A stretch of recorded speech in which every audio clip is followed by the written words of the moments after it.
Hello, everyone. It is the first Monday live show, one of many, many, many, many, many to come. How excited is this?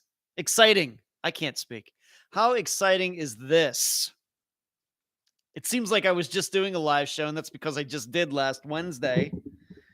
And now here it is, Monday, June 6th. And it is in its new location. Very cool. And thank you, everybody who's tuning in live on YouTube on the Unfound Podcast Channel on YouTube. I see you, all of you in the chat. I appreciate all of you taking time out of your busy days and nights and afternoons and mornings, wherever you are in the world, to see what I have to say. Forgive the pun. Of course, this live show will be the first that is being converted into an actual podcast. So the audio of this will show up in all of your podcast feeds tomorrow morning. Well, it doesn't matter if you're on Spotify or on iTunes or Stitcher or wherever, you will get this audio, the audio from this live show tomorrow morning. And that's how it will continue. It will be in both locations. So for all of you people who are now on Tuesday morning, I'm speaking to all the Tuesday morning people. All of you who are getting this audio for the first time, maybe have never watched the live show before. This is what it's going to be from now on. You can look forward to it. And I hope that you enjoy it and make it a staple of your podcasting listening from week to week. I know you're all of you are already faithful Friday podcast listeners. I hope you will become also faithful Tuesday morning listeners if you cannot make the live show, the actual live show with video on the channel on Monday nights at 9 p.m. Eastern. So what do I have on the agenda for tonight? Let me go through the agenda. This is one of the things that is I didn't do before in the old show, but I'm going to be doing on the live show. I'm actually going to tell all of you what I'm going to be talking about before I get to it, just to kind of whet your appetites. So let's go through the list tonight. I want to talk about John Walsh, yes, the guy from America's Most Wanted, and the issue that he is having with his daughter, Meghan. And the only reason I know about this is a friend of mine who is a disc golfer posted something on his own personal Facebook page, and it caught my attention. So I think I need to talk about it. I've looked into it a little bit. Want to talk about that. I want to talk about the topic of parents don't just walk away. I think this is relevant to the disappearance that just came out this past Friday. The disappearance of Mary Watkins, who disappeared from Modesto, California in 1979. It's been on my mind. I want to talk a little bit about Brian Schaefer. He is on my mind, the missing young man from Columbus, Ohio. On my mind, mainly probably because I went to that guest's wedding this past weekend. I'll talk a little bit about that, going to the wedding. I want to talk about homelessness and missing persons is also relevant to a disappearance that I talked about on Unfound Now. I'm going to talk about some developments with Tom Brown's death. Not anything actually having to do with the investigation, but some things going on. I want to talk about, I'm going to be reading an article regarding the disappearance of Rebecca Gary, which is a disappearance we covered way back in 2017. There is a website doing some good work on her disappearance that is still unsolved, which is over 30 years ago when she went missing. And I also want to talk about this murder committed by this Kaitlin Armstrong woman and how she is on the run from the authorities and where she could be, you know, what went on here and how can we relate this to missing persons cases. And of course, she's technically a missing person. She is on the run. People are looking for her. And I have to admit, that's not the kind of disappearance we've done on Unfound yet. We haven't done a missing persons case where the person is actually on the run from the law. And that's the reason the person went missing. So maybe we'll get to that one of these days. In the meantime, I felt that I'll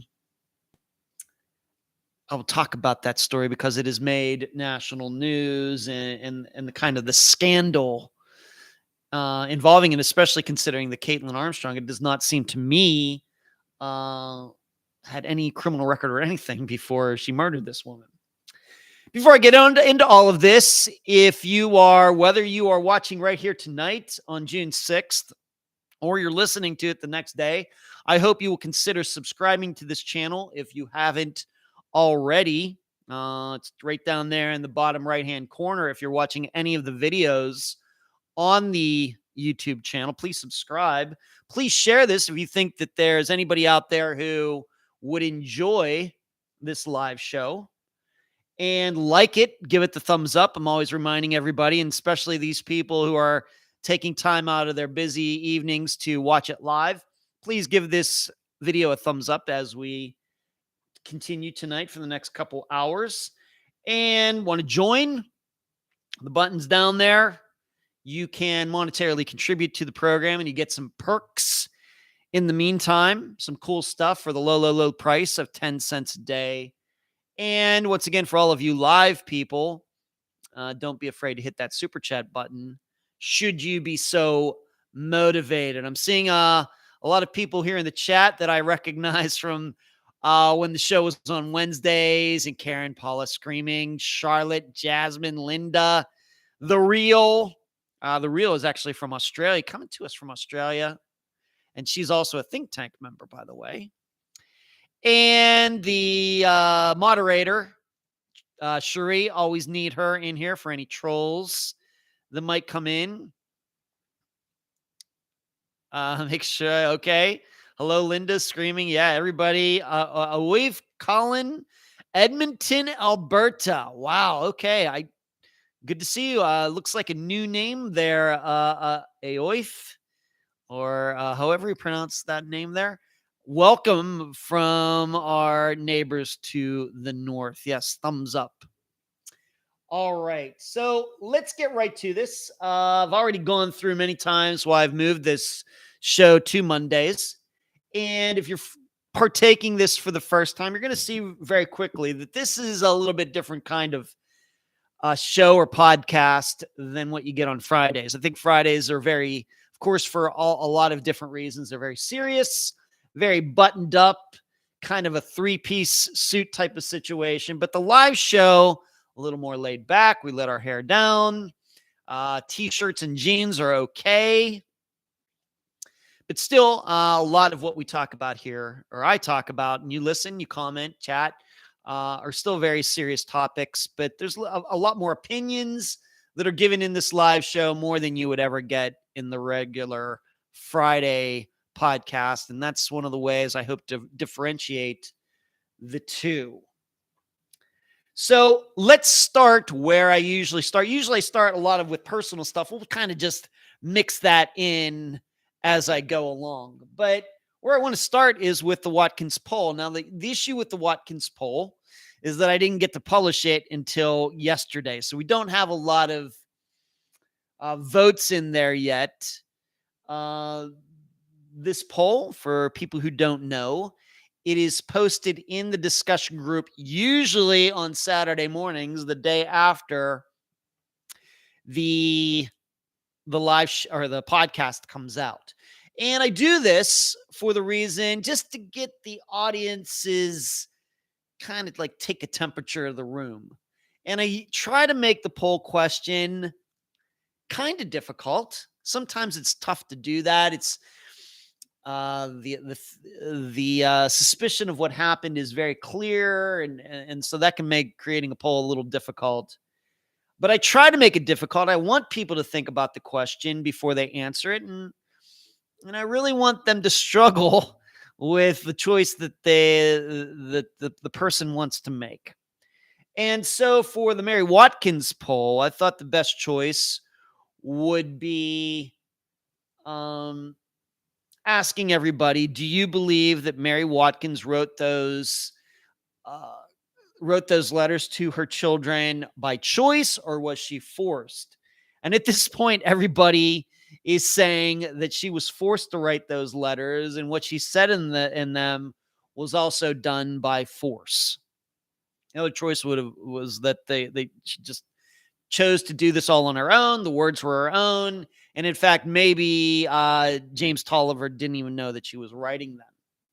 So the discussion group at this point, 100% says that she was forced to write them, and the words were not necessarily her own. Now, in the think tank, and if you don't know what the think tank is, this is a very small group of people. We get together on a private, unlisted link here on YouTube every Sunday evening at 7 p.m. Eastern.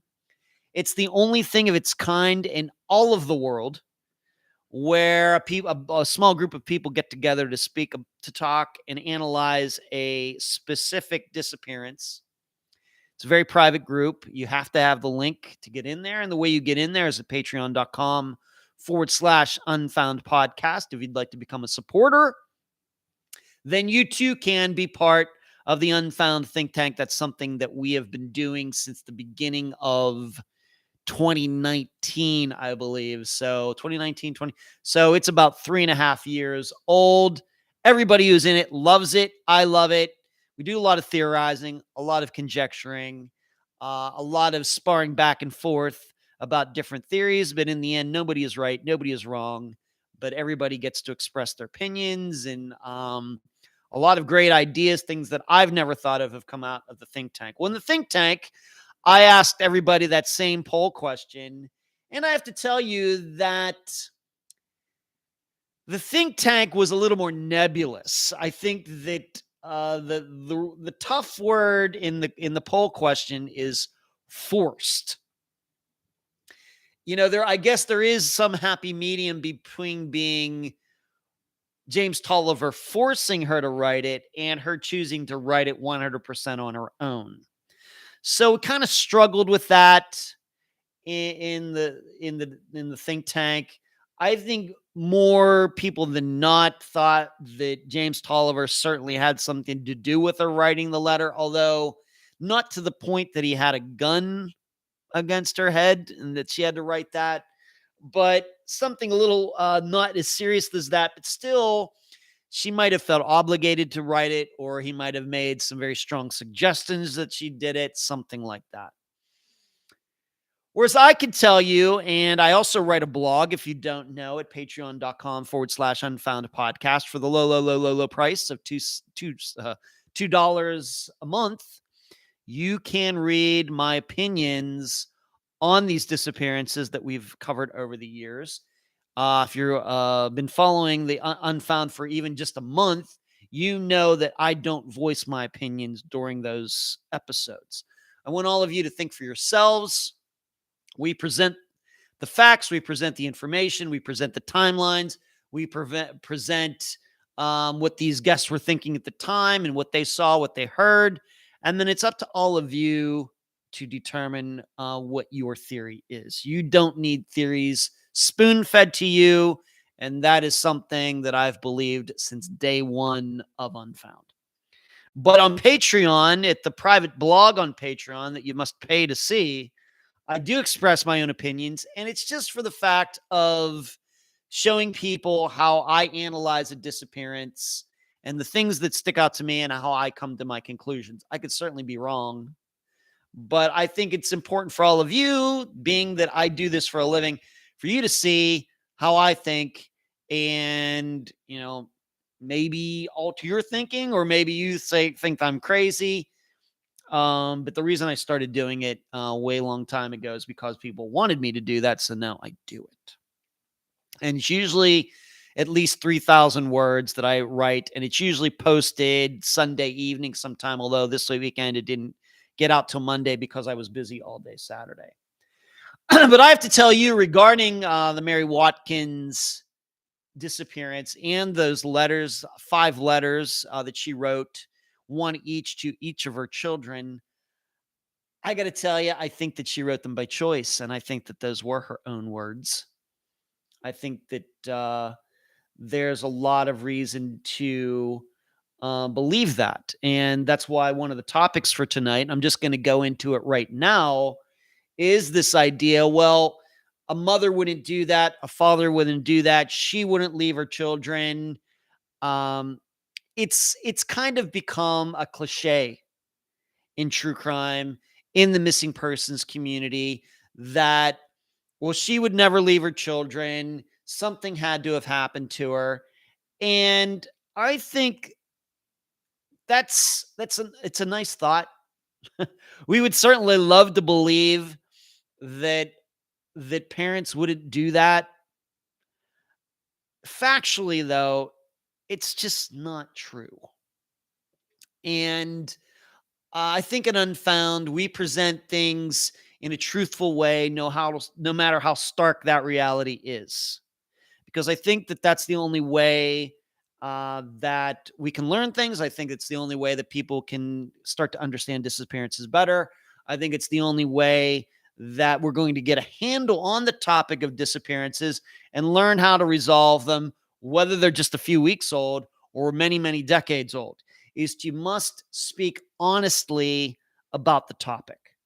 Because if you go into something with already some preconceived notions about humanity and what people will do and what people won't do, that suddenly starts to narrow down your choices in your theories.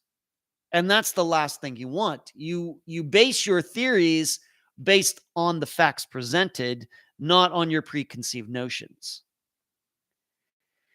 And so when the topic is Mary Watkins, we can't default to, well, there's no way she would have written those letters by choice, just because we think that all parents wouldn't leave their children, because we know that's not reality. So being that we know reality is people are leaving their children all the time. Fathers are cheating on their mothers, which means essentially cheating on their children, going out with a babysitter or whoever else. We know of women who have dropped their children off at school and then gone home to commit suicide. All sorts of situations like that. It's all very sad. It's horrible. I feel bad for everybody involved, especially the children. But that's reality. And so with Mary Watkins, that's why I came to the conclusion that I think she wrote these letters all on her own. And I think those words that she chose were her own words. And I think I could even be convinced that James Tolliver, even though I think he's a horrible, horrible, horrible person, serial killer, manipulator, thief, burglar, maybe not a burglar, robber, whatever, I'm not convinced he knew anything about these letters at all. I look at Mary Watkins, a woman who was married for over 30 years, and then she gets a divorce. And being that I'm 51, I think at this point I have an idea, although I've never been married, about people who are married for 30 years and then get divorced. What I usually start thinking first is these are probably two people who wanted to get divorced 20 years before that, but couldn't because of situations, whether it have to do with finances or children or living conditions or whatever else, or stigma, trying to live up to families' expectations. Maybe they wanted to wait until their parents died before getting divorced. Who knows? It seems to me this was the situation that Mary Watkins was in. That she gets divorced after, is it a coincidence, after her youngest child, Ed, gets to be 20 years old? I don't think so. And it very well may be that she wanted to get divorced for a long time, and she might have thought that her children were holding her back. I'm open to that idea. And so when it comes to what she did, selling her house, quitting her job, keeping it a secret for most people, if not telling different people different stories, I get the feeling that she thought she was owed this. I think that she thought, I put up with all of this, didn't want to be married and this and that, and I couldn't do what I wanted. And Unfortunately for her, in the process of doing this, she ran across the worst person you could ever run into as a woman when you're thinking like that. And that is somebody who is willing to give you that story, but is really thinking about taking your money and killing you. And it very well could be, I could be certainly open to the idea that in a different reality, Mary Watkins successfully leaves, sends those letters, and James Tolliver isn't a killer, but he's like the best guy on earth. And they run away, are happy for the rest of their lives, and she never contacts her children again. That would not be a surprise to me, given what I think I know. It's nothing against Ed. I appreciate him being on the program. I want to help him in any way, trying to figure out where his mother is. But in my position, I can't, have those rose-colored glasses like families can. And maybe they should be that way. And maybe they need to leave it up to people like myself who do this for work and look at things in very stark terms, very defined terms, and really are trying to get to the core, really the deep core of what really is going on. That doesn't mean I'm always right, but I always try to present some reasoning behind my theories. It's just not, I'm just trying to be unique or contrary or anything else. And there are many families that I still talk to on the phone through Messenger. They think one thing, I think something totally different, and we can still work together just fine. But my goal not is to only report on these disappearances, but also to educate all of you. I'm learning as well. And you can't educate people if you already are going into a topic with some biases here and there. That's not how education should work. So when it comes to this topic, like I said, of parents leaving, they do leave. And it's one of those points that if you're going to learn about disappearances, it's something you always have to remember. Until there are facts to dispute the idea that a parent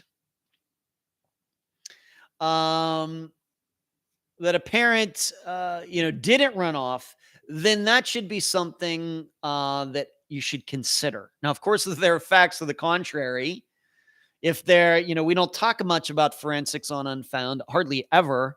But obviously, if that parent's blood is inside a house and there's signs of violence, but the person is missing, then obviously that person did not run off, obviously. But if there are no facts to dispute the idea that a father or mother ran off and deserted the mother or father, husband, wife, whoever, it should always be something that's on your mind. And you just can't put it away because it hurts too much. I just can't believe that. Just hurts me too much to believe that a mother or father can do that. It's limiting your thinking. So let me take some time out just to read. Cherie says, maybe do some unfound disappearances on the run. As I've said many times, Cherie, I hope that we could have a disappearance where it's somebody who ran off. And I know I've read several of them on the Charlie Project. It just hasn't happened yet. Maybe I'm a little surprised. 255 disappearances, and we still not yet covered a disappearance like that. We've covered, of course, sisters going missing, boyfriend and girlfriends going missing. We've covered a couple jets and with people in them that have gone missing. We've covered a disappearance of 3 men who were on a scuba trip, and but no disappearances of people who were actually on the lam, committed a crime, and then, took off. We haven't done anything like that. I don't know why. Yeah, Woodlinda, thank you. Laura likes the Monday thing. Thank you. I hope everybody gets used to it. Not when a woman, Kathy, longtime listener, friend, very close friend. Not when a woman is involved with a murderous sociopath. But the question is, Kathy, did Mary really know that about James? And I think the answer is no. And as I wrote, Kathy, you probably listened or read my blog at Patreon, that it's obvious to me as we talked about in the think tank yesterday, that somebody who is in Mary Watkins's place, as much as she did, and as much as you, to use a poker term, was all in with this, I don't think there's anybody who could have talked her out of it. In fact, the only way maybe she would have seen the light is to find out that James was actually a murderer. He had murdered 3 women before, and a couple of those disappearances I hope to cover on Unfound before the summer's over. But if she would have known that, then she wouldn't have even met, because he would have been in jail already. So I don't know. Laura says, I've learned that we cannot say never to anything. I think loved ones may be in denial. That's true. We have to keep an open mind. I agree with that. Yeah, I know, Kathy, you certainly do. You've talked about your brother quite a bit. That is true. Yeah. Privately in the think tank, I don't know how much you've actually typed about him in the live show over the past few years on Wednesdays, but that is certainly true. You certainly talk about him. So that was what I wanted to discuss when the topic is, parents don't just walk away. They do. Now, it very well may be that in the process they run up against a sociopath or murderer like James Tolliver, but most times they do walk away from their families. A lot of times they do in disappearances, and it's not a murder or anything like that. All right. Moving on. Let's move to a little bit of unfound news, just like Mary Watkins is, but something that has popped up, and that has to do with Coffee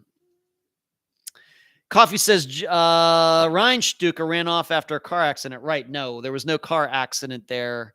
Coffee, he was at a party and was walking home.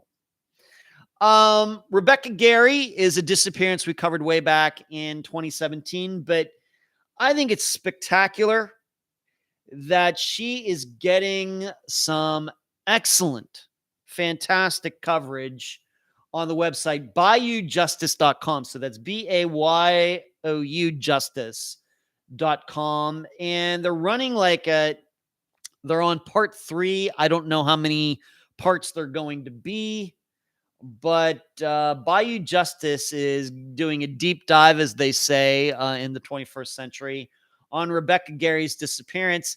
And this is really good, because my perception is that when we covered her disappearance in 2017, that not a lot of the disappearance had not gotten hardly any coverage in a long time. My perception, the way I remember it. Maybe some other podcast had covered her disappearance. Maybe. We have to remember there are some podcasts that existed back in 2016 that don't exist now. Remember Thin Air or Thinking Sideways. Remember those podcasts that maybe they covered her disappearance. I don't know, but they're not around anymore. But I want to read this article, so bear with me. This is one of the entries. This is part 3 of the series. And this is also important because one of Unfound's listeners who is in here, I see you in here tonight, Twinkle, has been working on her own on Rebecca's disappearance, has been coordinating with Rebecca's family, both Rebecca's daughter and Rebecca's sister. And this listener, Twinkle, has been doing a pretty good job. And I know that Twinkle has alerted me to this work being done at bayoujustice.com. So I'm going to read this. It's a little long, but I think it's worth it, especially considering this is a disappearance that Unfound covered. And I guess in some ways it's a little bit salacious. Still a lot of different possibilities with Rebecca's disappearance, but one of the choices in particular, I think gets everybody's attention when they hear about her disappearance for the first time. So allow me to read this. This is part 3 of this series at bayoujustice.com. After an anonymous caller confessed to murdering Rebecca Pauline Gary at Governor Edwin Edwards' request in 1988, East Baton Rouge Parish Sheriff's detectives fruitlessly searched the city for a brown Ford LTD and the body allegedly in the trunk. The caller supplied the victim's full name and the date of birth, and gave directions to the Spanish Town Road, where he claimed to have left the body. Until then, police suspected Becky had disappeared of her own volition. According to the sheriff's office, records released in 2021, deputies began looking for Becky on a Saturday, January 14th, 1989, 2 weeks after her disappearance. The officer's notes that day described Becky as a 32-year-old white female, 5'11". I didn't know that. Man, she was tall. With brown hair and green eyes. Investigating officer Barry Parrish arrived just before 5 that evening at 8383 Airline Highway in Baton Rouge, responding to a missing persons call from Beverly D. Worthy, the manager of the Oakland apartments. Worthy told the officer that Rebecca had sent her daughter to visit her grandmother in Shreveport 2 weeks before Christmas, and that no one had seen Becky since that day. Worthy said she entered the missing tenant's apartment 2 weeks earlier when a friend of Becky's came looking for her, concerned that no one had heard from her since Christmas. She found all lights and a coffee pot on, but no one in the apartment. Instead, she found framed photographs on the bed next to a half-packed suitcase. Worthy called the sheriff's office, she said, after returning to the apartment that Saturday afternoon to evict Becky for not paying her rent. Instead, she found the apartment in the same condition, except the power company had turned off the electricity. Finding Becky's address book next to the bed, she phoned Becky's brother, who told her the family had not heard from Becky since before Christmas. Checking Becky's apartment, Officer Parrish found no evidence of forced entry, and the apartment counter and table appeared coated in undisturbed dust. Speaking to neighbors, he learned Becky frequented the Waffle House diner on Airline Highway. There he interviewed Karen, a server, who said Becky and her daughter Jamie ate there daily until mid-December, but no one had seen them at least in a month. And I guess what you could infer from that is, soon as Becky sent her daughter, who I've spoken to the other rest of the family, I guess Becky never returned to the Waffle House. I think that is something noteworthy. Officer Parrish reviewed the case with Detective Dan Larkin, providing him with Becky's address book and other personal papers before filing his report with Sergeant Ike Stubbs. Becky's other belongings remained untouched until Glengarry arrived from Mississippi to collect them on January 19th. Becky's brother supplied a list of the collected items to the police 10 days later. The list included her clothing and suitcase, prescription bottles, Edwin Edwards campaign posters and pins, several business cards, tax and insurance papers, a driver's license. So I guess she disappeared without a driver's license. Interesting. One pair of men's underwear, size 34 to 36, some framed photographs, and a typewriter. Glenn also provided police with Becky's purse, which they logged into evidence. The pocketbook held no money, only documents. So she vanished without her purse, without her ID. Using Becky's address book, Detective Larkin phoned Becky's sister Joyce, interviewing her at her place of employment on January 25th. Joyce explained Becky had sent her daughter Jamie to visit them for the holidays. However, Jamie was still there. On February 15th, Detective Larkin phoned Jamie Gary, Becky's daughter, at Joyce's home in Shreveport. Jamie told him her mom had been dating a man she did not like for at least a year. She knew little about him except that he knew Governor Edwin Edwards and had taken Becky to meet him in New Orleans. According to Detective Larkin's report, Jamie noticed her mother having some sort of problem in early December, acting nervous, even paranoid. She said during this period, an unidentified man visited her mother. They sat in the living room of the apartment. From a room, Jamie overheard parts of the conversation. The man said someone would soon kill Edwin Edwards for not repaying money, a loan from someone important. The February 15th report closed with a note summarizing Detective Larkin's interview with Becky's family members. The victim is reportedly obsessed with and infatuated by the governor and keeps newspaper clippings and campaign memorabilia. She allegedly fantasized about him daily and would travel great distances and spare no expense to meet him. On February 24th, Tom Powers, a Child Protection Services employee, contacted investigators to report that Becky once allowed Jamie outside at night while the mother worked at Nyland's Cafe on Plank Road. A CPS worker, Jules Barnes, had investigated but could not substantiate the report. Powers called, however, for a different reason. He said that Becky worked with a woman named Linda Carter and her boyfriend, Bill Weedling.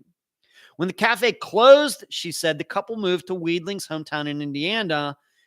He wondered if Becky had left with them. This is something that Unfound listener Twinkle discovered as well.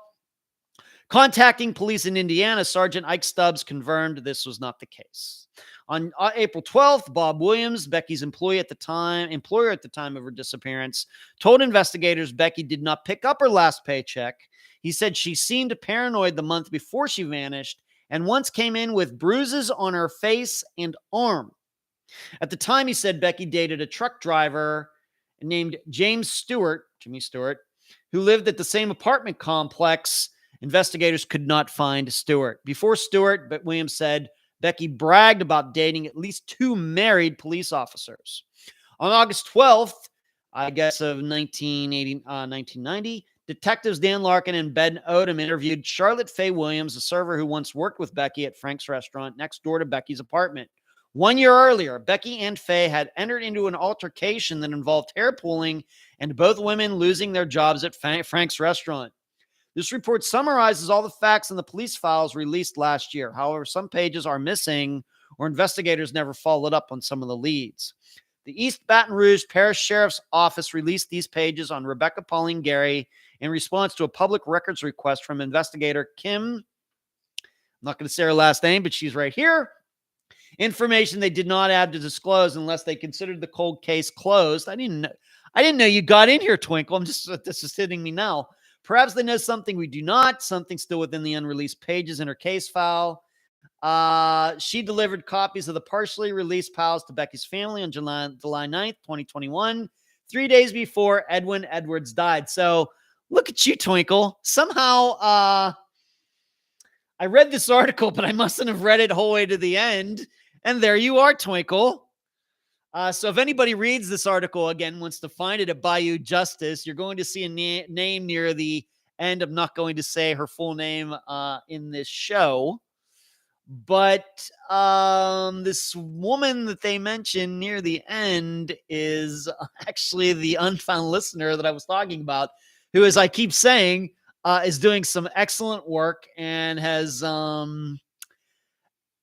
dug up or exposed or gotten this stuff into the public sphere where everybody can look at it regarding Rebecca Gary's disappearance over 30 years after the disappearance. That is fantastic. It's certainly the kind of thing that we at Unfound support. And look at you, Twinkle. That is something. Twinkle saying, I was thrilled to have gotten a mention. I'm sure you, I think I'm as thrilled, if not more thrilled, Twinkle. So, good for you. Good for you. I'm going to read that last part again. The East Baton Rouge Parish Sheriff's Office released these pages on Rebecca Pauline Gary in response to a public records request, so a FOIA, from investigator. Look at you. They even titled you investigator. That's spectacular. Investigator so-and-so, Twinkle, information they did not have to disclose unless they considered the cold case closed. Perhaps they know something we do not, something still within the unreleased pages in her case file. Twinkle delivered copies of the partially released files to Becky's family on July 9th, 2021, 3 days before Edwin Edwards died. So that's the end of that. That is awesome. So all of you who are in the chat tonight, I'm not saying the woman's name. Obviously, you can all read it for yourselves. But the woman that they are talking about in this article, where they say her full name, is actually Twinkle in the chat tonight. That is spectacular. I did not had a lot of things prepared for this show tonight. That was something I was not prepared for. So that is excellent. Okay. And Twinkle, you just take all those accolades, and all those thank yous, and you just manage them as they come in the chat, and I will just continue. Haley, we are talking about the disappearance of Rebecca Gary right now. Good for you to join in tonight. Thank you. Now, as far as my opinion regarding all of this, there's something that's not mentioned in there. Maybe it was one of the prior parts, and we certainly talked about it during the episode back in 2017, is that Becky used to carry around this envelope, a manila envelope with what she said was very important information. Nobody ever got to see what was in it. And the story goes that she used to take it with her everywhere. But like I said, she wouldn't let anybody see what was in it. But allegedly, when she disappeared, this manila envelope disappeared as well. I don't know what to make of that. We don't hear a lot about, things like that. Well, somebody was, had information on something, and when that person went missing, then that vanished too.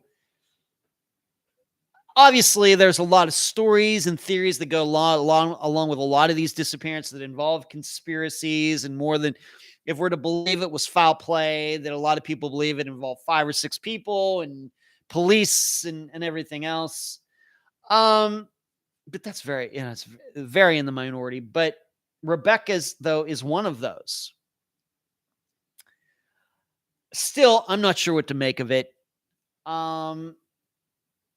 It's one of those situations, as you heard in what I just read there, that was she portrayed herself as having a relationship with Edwin Edwards, that he would take her to events and they were having a relationship, and she was kind of his woman on the side because he was married. And the truth is, Edwin Edwards was known as a womanizer. So it's not hard to believe that. And it does seem that she knew the governor because of these pictures that she had in memorabilia and stuff with his signature on it and everything. But as you heard what I just read, they're kind of turning in a different direction. It was not that, he was interested in her. It was that she was obsessed with him. It's hard for me to tell over 30 years later. It's hard for me to tell. We know that people get obsessed with famous people.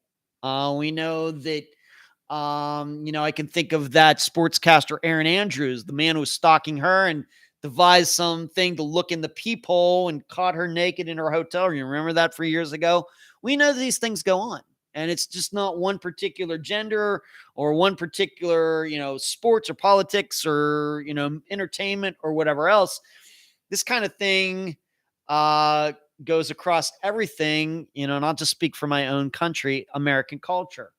So it's not crazy to think that Becky was obsessed with Edwin Edwards, and maybe he was trying to distance herself and she just wouldn't say no. On the other hand, it's certainly conceivable, knowing his reputation, that it was the opposite, that he was obsessed with her. Don't know.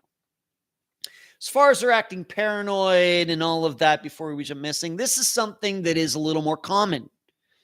We hear a lot about people acting strangely before they went missing. And this is, once again, a situation where I'm not sure what to make of it. Is this something that was actually happening? Or is this kind of hindsight 2020? Because now it's like a confirmation bias type of thing. Well, we know the person went missing, and now we start to view everything before that person went missing as, kind of strange. I don't know. I really don't know. What catches my eye, and I didn't go back to listen to the original interview that I did with Rebecca's sister, but it does catch my eye. Her ID was still in her place. Her purse was still in her place. Her suitcase and all of that was still in her place. Could it? And, the coffee pot is on. The lights are on. It does seem that she might have, you could look at that and say, it sounds to me like she got snatched out of her place. Moreover, in remembering where she was living at the time, it seems to me that if she wanted to walk off and disappear, go to a body of water or something, like jump into a lake and drown, or a river, it wasn't convenient to walk to someplace like that. So, and on top of everything else, if she did walk away and she didn't end up in a body of water, then where is she? So you just kind of get the feeling that this was foul play, and maybe it had something to do with Edwin Edwards. Maybe it didn't. But for a disappearance that's over 30 years old, of course, Rebecca Gary was not a famous person. She wasn't, maybe if we want to use a Tom Brown example, she wasn't like in a high school. She wasn't at the president of her class and all these things. She's just a single mother living her life. For her to have somebody doing, at least the 3-part series, I guess this might be 4 or 5 parts, is spectacular. Rarely does that happen. And I give, a shout out to listener Twinkle, who, chose to take, of all the disappearances that she could have selected, she picked this one. And less than a year later, she's getting mentioned on a website, and she's being recognized for her work. I don't know if her family could have ever anticipated that way back when Rebecca, originally went missing. Of course, they would have hoped that her disappearance would be solved by now. But if they knew that it hadn't been solved, I think they'd be, they would have been ecstatic, let's say in 1991, to know in 2022 that people were devoting a lot of time still to the disappearance, even though Rebecca's disappearance is still unsolved. So fantastic story. Bayou Justice doing a nice job there, giving credit where credit is due to one of Unfound's listeners. And the only bad part is Rebecca is still missing, but that can change anytime. As we've learned with the disappearances that we've covered that have been solved on Unfound, you just never know when that can happen. You just never know.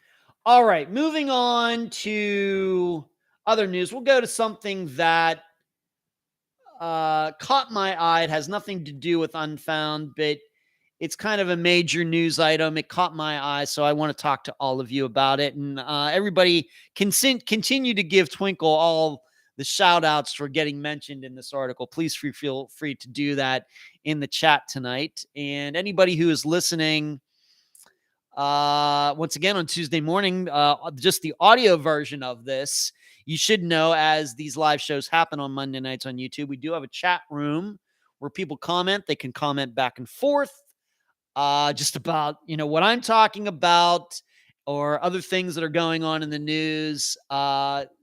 Pretty much as long as it's PG rated. My assistant Cherie, who manages the chat, will allow the conversations to continue. So if you'd ever like to get in and talk to other live show viewers and listeners live on Monday night, you can do that on the Unfound Podcast Channel on YouTube. I want to talk about John Walsh. I was trying to think, have I ever talked about him over the course of this live show? This live show is about 4.5 years old. I don't think so. I don't think that I've ever talked about Adam Walsh, his son, or anything regarding that. Just hasn't really come up.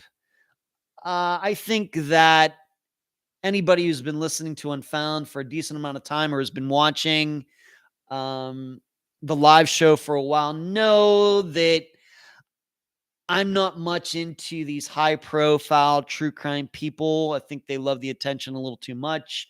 John Walsh, Nancy Grace, people like that. But I had to talk about this topic because there's a guy. His name is David, a friend of mine, fellow disc golfer.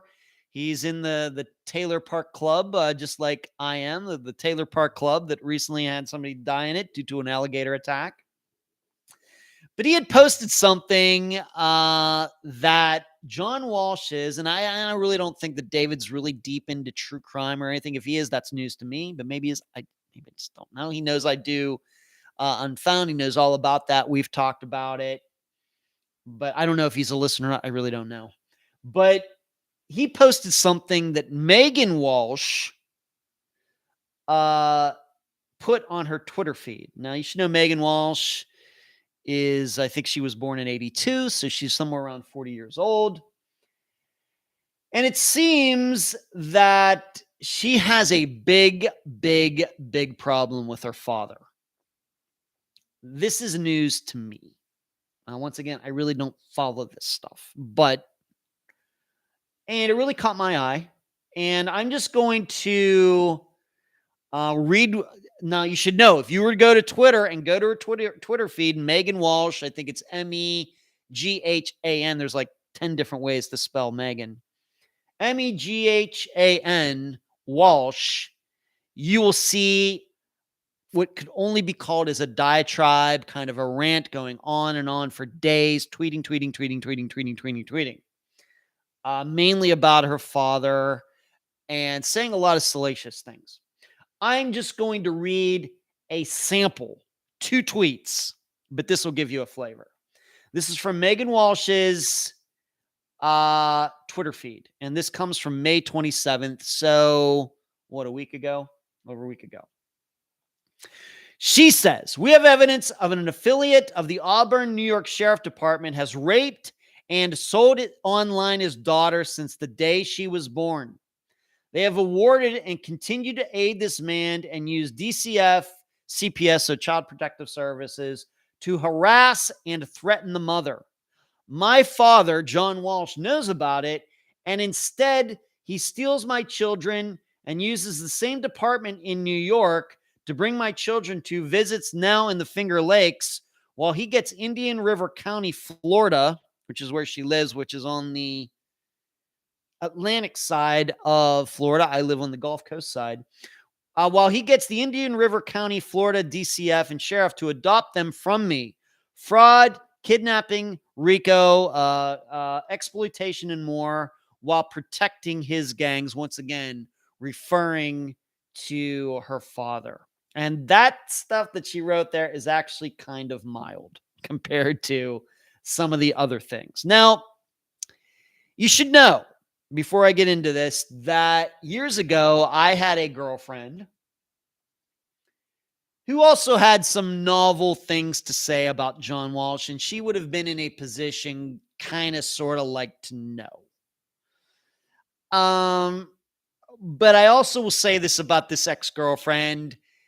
She kind of too quickly bought into all sorts of conspiracy theories and things like that. And dare I say it, to this day, she kind of still does. We have to preface it with that. But reason I'm saying that is this seems to be a thing that, and this woman I dated 20 years ago. And here we are in 2022, and, this stuff is still out there. So how are we supposed to think about this? What are we supposed to think about this? And you should know, I'm not the biggest fan of John Walsh. I'm not here to defend him. I'm not here to attack him. I watched America's Most Wanted way back in the day, the original, when he was the host in Unsolved Mysteries. Of course, he was not, but, I was into a lot of those types of shows. Of course, know who he is. And I think, he gets credit for doing a lot of good work. My problem, of course, with him is that maybe he likes that attention a little too much. But I will tell you what my gut tells me about all of this is that Meghan Walsh,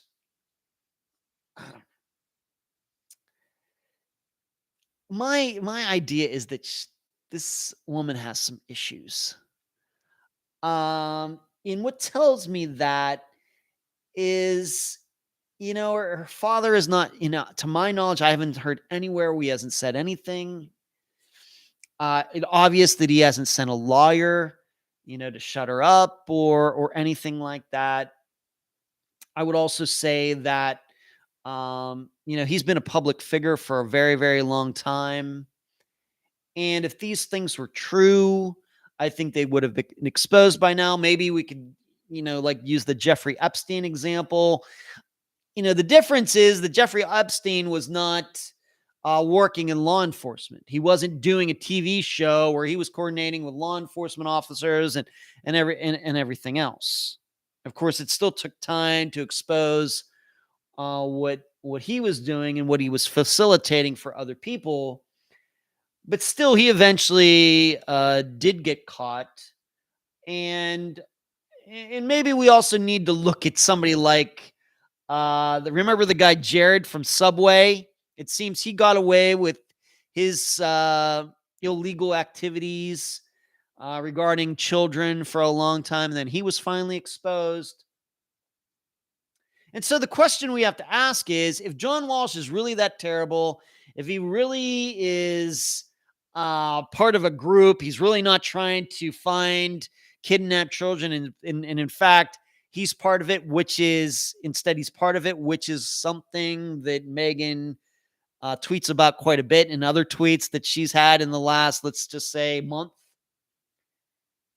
It just seems to me that this would have been exposed and he would have been charged with something, years ago.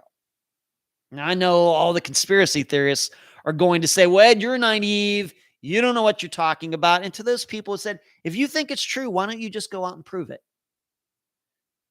Because proving that John Walsh is involved in child trafficking and child porn and all these things would surely make you, revered.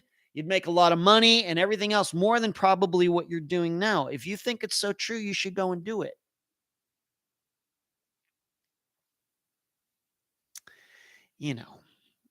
It's just, I think that these types of people just get a little too crazy behind their keyboards.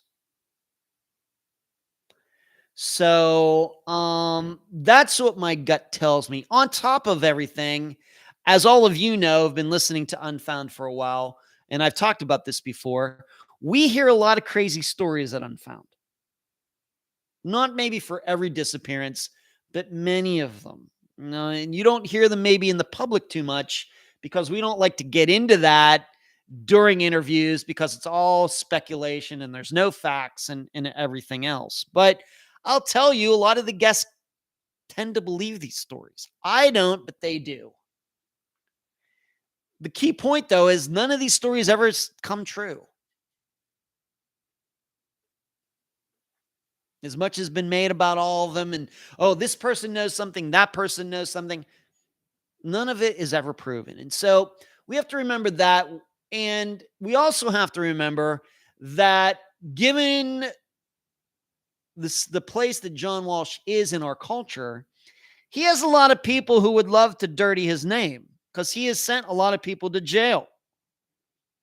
So how do we know that all of these people, sexual predators, maybe that eventually got out of jail, or maybe, they're on house arrest or something, aren't at their keyboards just saying things about John Walsh to dirty his name simply because he helped them get caught?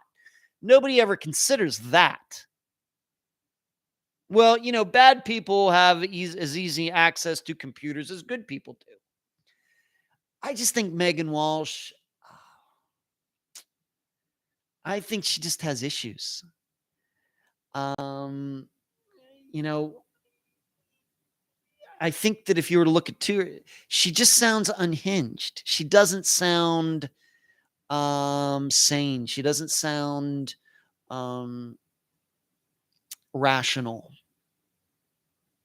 She doesn't sound like somebody who has her, all of her faculties together. My guess is the reason that she had this child taken away from her is because she deserved to have this child taken away from her, because maybe she's dangerous. Maybe because she has mental health issues. Maybe she has drug issues or something.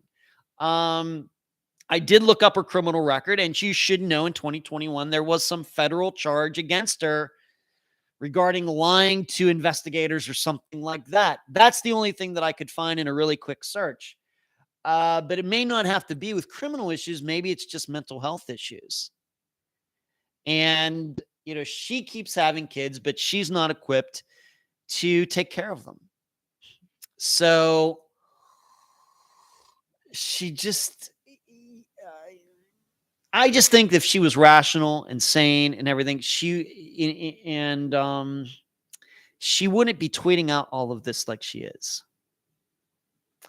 So I would be very cautious believing something like this if you run into this. And I think this is always this is a good idea to think with anything like this. When you hear some sort of stories about famous people, and I'll give you maybe example kind of outside this. There is a woman who's a very, very good friend of mine who, let's just say, used to be in entertainment. And it came up a while ago, just in a conversation, where it came up that George Clooney is bisexual, that he likes both men and women. And, not that I care one way or another. I really don't care. But, of course, when I hear something like that about a famous person, and, of course, George Clooney, at least his public perception, is that he's straight as straight can be, only is attracted to women, etc., then I have to start wondering, well, how would this friend of mine even know this? She doesn't hang out with George Clooney. I don't, or anything. She doesn't know him. And so it's like, well, somebody told her this. And then you start thinking, a lot of these famous people, and George Clooney seems like a great guy. All the interviews I've ever seen, seems like a fantastic guy. But that doesn't mean there aren't people out there who don't hate him. Could be jealous of him. Maybe, being that he's a producer, maybe he had a chance to get somebody into a movie and the person going to get the part. And so they're going to take it out on George Clooney and try to say he's something that he's not. Once again, I don't care if he's bisexual or not. But, it's like the Seinfeld episode. Not that there's anything wrong with that. But when you start slanting somebody regarding their sexuality, that tends to hit close to home. And, but it seemed to me that this woman who I knew believed it. And of course, to this day, I'm dubious. Once again, I don't care. But this is why when it comes to doing interviews for Unfound, if we're talking about something that sounds like there should be like a question mark beside it, you've heard me ask the guest, well, where did you get that information? I'm not saying it's not true, but where would you get this information? A lot of times this pops up when, you hear something, but there's only two people who could know what happened in the conversation: the missing person and the suspect who might be deceased at this time. And then I hear something, and it obviously came from a conversation that the missing person and the suspect had. Well, there's only two people who could have known what was said, and it's those two people, and they're not around anymore. The person's missing, and one of the other, is dead. So how do we know that this actually happened? How do we know that this conversation actually happened when the two people who aren't here anymore really never had a chance to tell anybody? So that's why, when I do interviews, when it gets to things like that, I really want to make sure where that piece of information came from. So that's what hit me regarding George Clooney. And so taking this the whole way back to John Walsh, it's kind of the same thing. If this is all out there about, why would John Walsh, if he really is into this, ever allow anybody to ever find out about it? If he was really into child trafficking and child porn and everything else, why would me, Ed Densel, in Clearwater Beach, Florida, ever even know about this? If it's like this closely guarded secret and everything else, obviously it's not. And that makes me start thinking that it's not true at all. So I just think it sounds to me like Meghan Walsh has some issues. And I think that, unfortunately, what goes into this is people do want to believe bad things about famous people. Why? There's a lot of jealousy that goes on. Would want to be George Clooney. Well, we can't be that, so we're going to say he's something that he's not. And once again, sexuality tends to hit close to home. But I suppose we could say, other things, let's just say if you're a man, you have to keep this PJ small equipment.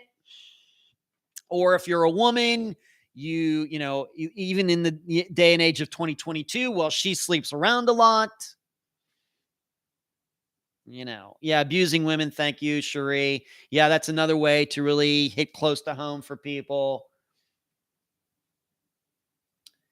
So that's what I would ask you to all, now you probably didn't even know about this. Now you're all going to go look into it.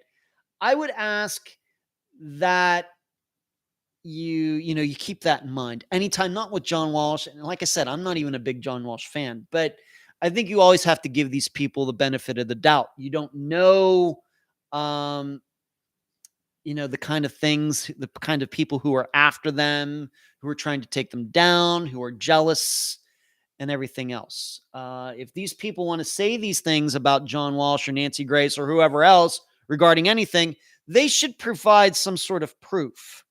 I mean, after all these years, we don't, with camera phones and everything, we don't have John Walsh doing something immoral and illegal to a child. I mean, where's,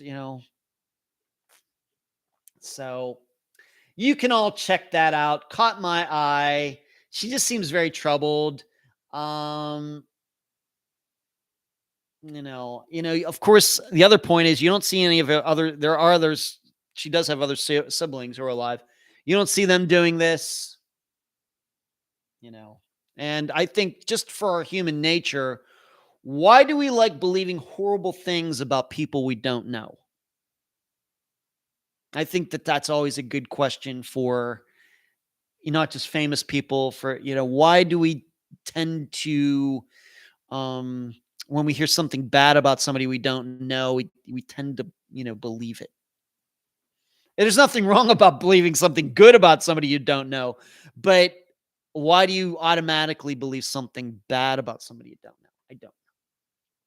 So that's that story. You can check it out. Maybe it's news to you you haven't heard about, but it does seem that John Walsh certainly has a problem with his daughter. She certainly has it in for him for some reason. But I'm pretty sure if I live to be 80 years old, pretty sure that none of this stuff is ever going to be proven, and John Walsh is never going to be charged with anything. Pretty sure.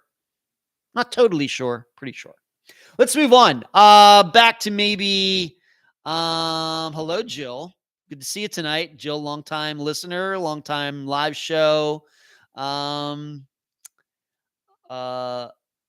viewer, and think tank member too, Jill. Thank you.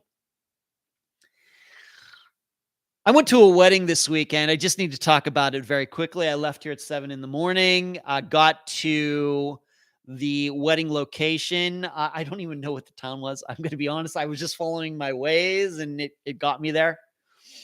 But I got to go to the wedding of Kelly Bruce, who is now Kelly Kochnour, Kochennour. I guess from a spelling and pronunciation point of view, we all wish she would have kept the last name Bruce. Nothing against her new husband, Jeremy, but it was fantastic. Got to meet her. Got to meet some of her very close friends, some co-workers of her husband's. And I think Kelly does a little bit in the same business as well. And I think I was kind of the odd person out at this wedding. I think everybody else was from that area, is involved in that business. I was the only person, I think, from Kelly's true crime life or Brian Schaefer disappearance life there. Fine by me. But it was interesting talking to these people, telling them, my point of view regarding Kelly and how much crap she's put up with over the years, being a specialist with Brian's disappearance and all these people coming after her, slandering her. And I mean, even for me, that just happened a couple months ago. Somebody emailed me telling me that Kelly doesn't know what she's talking about and all of this. And This person wrote couple long emails to me, and I didn't tell this person I was going to Kelly's wedding because by that time I already knew I was going, but I didn't tell her that. But I just wanted them to all understand that how much crap she's taken over the years and how she continues to work at it. But great wedding, very simple wedding. I was not a big wedding. It took place outside. Afterwards, the reception was at a winery. All of you know I don't drink alcohol, but they had tacos as the reception food, which I thought was fantastic. And I'm not even the biggest taco person. They had the choice of soft tacos or hard tacos. I kind of went with the soft ones because, of course, they're a little easier to manage. It was excellent. I thought it was so good, so perfect. And I'm glad I went. Long drive, though. Left here at 7 a.m, got there at 3, tried to take a snooze in my car, was not successful. Wedding was at 5, reception was like at 6 something. I left there at 8 in the evening. I got back to Clearwater Beach at 3:30 in the morning.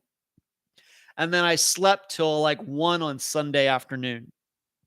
And I think I'm still kind of feeling a little bit of it today. But I had to go.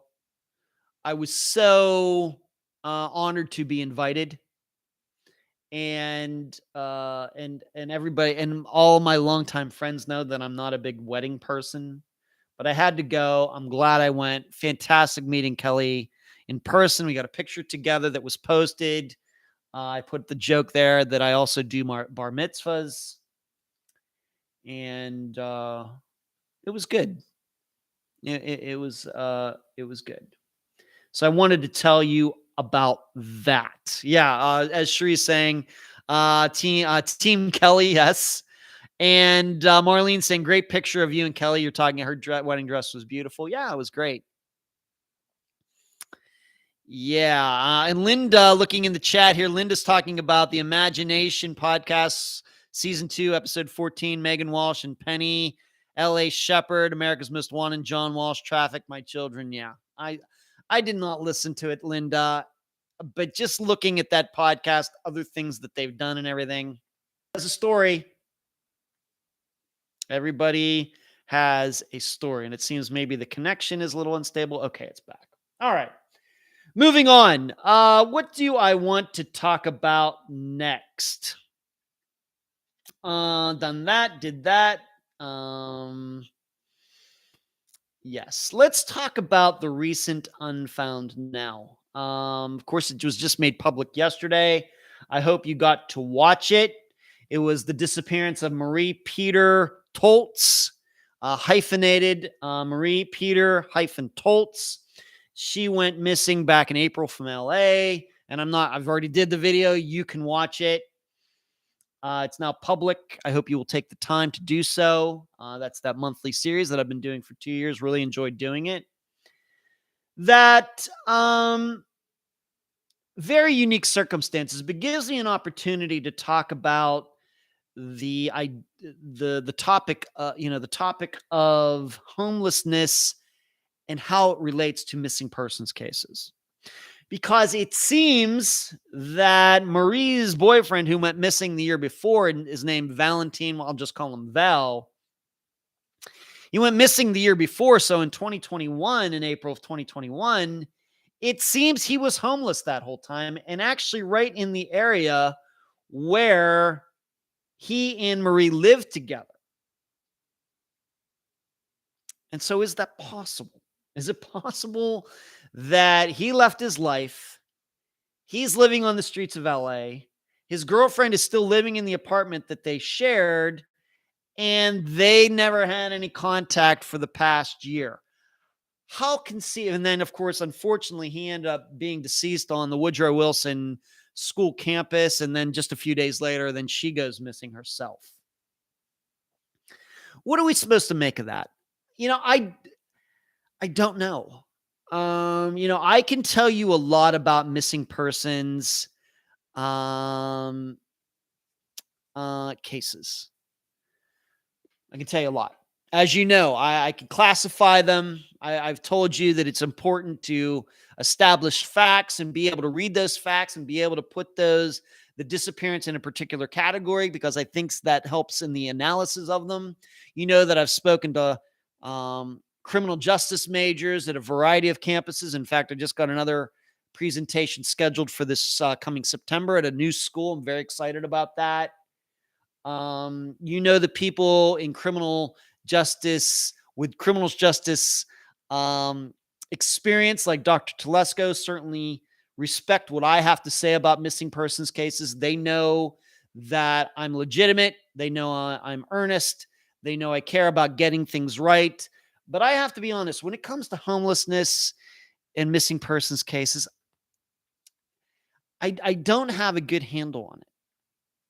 It seems like that is still one of the big question marks. Now, I could probably go through all of Unfound's disappearances, all 255 of them. Wouldn't be that many because some of them are solved, but let's just say 230 of them. And I might be able to pick out a couple that maybe I think the people became homeless, and there's one maybe like Claudia Wells, who it seems that she did end up on the streets, and that's certainly what her daughter believes. And there was a picture seemingly of her mother taken, being a homeless person. But I really just don't have a good feel for it. And so I guess what I'm saying is, I guess then it might not surprise me that Val, in going missing back in April of 2021, continued to be homeless and was living right in that area the whole time, and neither his girlfriend or anybody else who knew him ever saw him. There's just, we of course know that we have a huge homeless problem in the United States, but I don't know what percentage of those people are considered to be what we would call missing, where the family knows that the person disappeared and the family doesn't know that the person was on the streets. There are certainly many homeless people who are on the streets and their families know exactly where they are. And those people aren't missing. They're just homeless. But I got to believe that there's a certain percentage of homeless people who are missing persons. There is a report written somewhere on them. I just don't know what that percentage is. In addition to that, we have to look at the other side of this. And this kind of goes back to like the Cameron Remmer disappearance. If you've been following Unfound since 2019, I put a lot of work personally into that disappearance in 2019. Talked to quite a few people. Cherie, in fact, my assistant, who's also the moderator here, emailed one of the security guards who allegedly escorted Cameron Remmer from the Fairmont in San Francisco that night. This guy blew off Cherie. The other security guard blew me off and then slandered me to Cameron's mother, Valerie. But thinking about, for example, Cameron Remmer's disappearance, we had this picture of this guy who's allegedly looked like Cameron Remmer. It came out in April of 2020, so over 2 years ago. And some people who work with the homeless in San Francisco took this picture and, thinking that it might be Cameron. Kind of looks like how Cameron looked. And I looked at it. I don't think it's Cameron, but that's, I'm going to get to that point in a second. Some other people have looked at it, don't think it's Cameron, but some other people have looked at it and say, you know what? I think it is. But the problem I have the problem we have is that we have, maybe it's like, I guess I would like to label myself a missing persons expert. And then there are homeless experts, people who help the homeless. They open up soup kitchens. They go out there and try to get them socks and shirts and try to get them to eat and all these things. So you have missing persons experts, you have homeless experts. You don't have like a combination of the two. I don't know, and is there room for that? I guess there is. The problem I have is um as a person who is not a specialist in homelessness, I the problem I have is that I think that these homeless experts who take care of, they overstate how many of these people are really missing. And in fact, I was critical at the time back in April of 2020 when this picture came out that I made the prediction. I bet that that is not Cameron Remmer. And I bet that they're going to probably lose track of this guy. And, I had a lot of question marks. Why didn't you talk to this guy? Why didn't you follow this guy? I did a live show regarding that. And one of those people, who it might even been the person who took the picture, emailed me kind of criticizing me. Maybe I should have gone back and found that email and read it to you here. But, really came after me for saying these things. The issue? 2 years later, I'm still right. They did lose track of him. No pictures have been ever taken of him in the last 2 years, and they never did talk to him.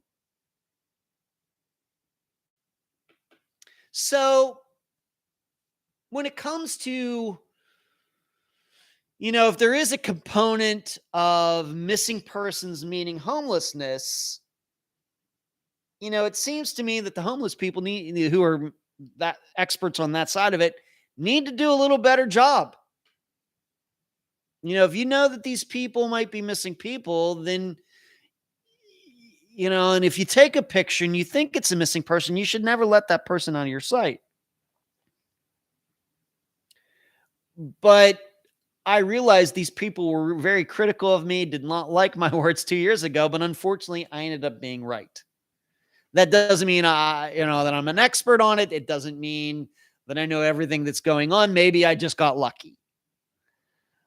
But that's what I thought at the time, and I'm still right 2 years later. So when we take it back to Marie Peter Toltz and the disappearance of her boyfriend Val a year before. So yes, she goes missing. He's found deceased, and then she goes missing. I think that it's possible that he was. It's just that there's no statistics to support that. And I just wish that homeless people might get a little more knowledgeable about missing persons cases in general. So, like I said, I'm under the impression that very, very, very few of the missing people we've covered on Unfound actually became homeless. Even for just one day. I'm inclined to believe that either most of them were murdered or they overdosed and had some sort of episode and they died somewhere and just weren't found. I believe at least some of these were suicides, the people who just haven't been found yet. And very, very few of them are people who actually ended up on the streets and living on the streets. It just didn't maybe fit the profile for the people who were being covered. But as for Cameron Remmer, I'm not inclined he became homeless. He, to me, the reason that I also, on top of everything else, that I doubted that picture was of him, is because although Cameron certainly had some mental issues, certainly, kind of like the finer things in life. He was staying at the Fairmont Hotel, like the nicest hotel in San Francisco. And so to think that he went automatically from Fairmont Hotel to living on the streets challenges my imagination on top of everything else. Let's see what some of, yes, please, everybody who's watching tonight, please give this video a thumbs up. And even for all of you people who are listening to this as an audio podcast on Tuesday or beyond on your favorite podcast platform, wherever you are listening, yes, please give this new podcast, the live show podcast, a nice review.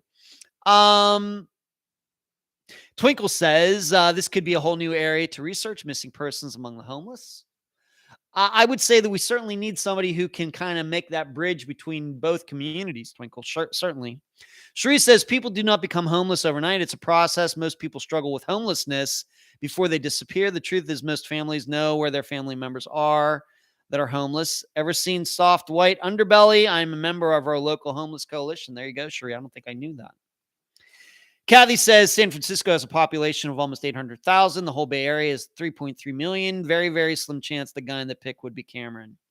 Richard says happy Monday night. Yes, you too, Richard. And give this a thumbs up. So I just wanted to talk about homelessness a little bit in relation to missing persons cases. Bit of news. I already mentioned them. Maybe I didn't mention them. Did I mention Tom Brown yet tonight? Some Tom Brown news, actually 2 pieces of news. First, this reward fund that was started, I forget when, it's being dissolved. So I think there was a reward fund to try to track down who, I guess, murdered Tom Brown, or information leading to people being charged with Tom Brown's death or something. This Thomas Brown Reward Fund is being dissolved. And so the post goes, donations made to the Thomas Brown Reward Fund are being returned to the persons who contributed. Because some of the donations were made anonymously, Hemphill County is asking that if you can verify that you contributed to the fund, please contact County Treasurer Kay Smallwood at 806-323-6671. We appreciate your donation and your help in returning these funds. I think it's noteworthy. Got to talk about it. Truthfully, as I will continue to say, there's nothing to reward. And dare I say it, I have a question. Being that Phil Klein seems to make the Chris Jones, that kid that's in jail, who said something about the betting ring and all this other stuff, and Phil Klein, I guess, believes the guy.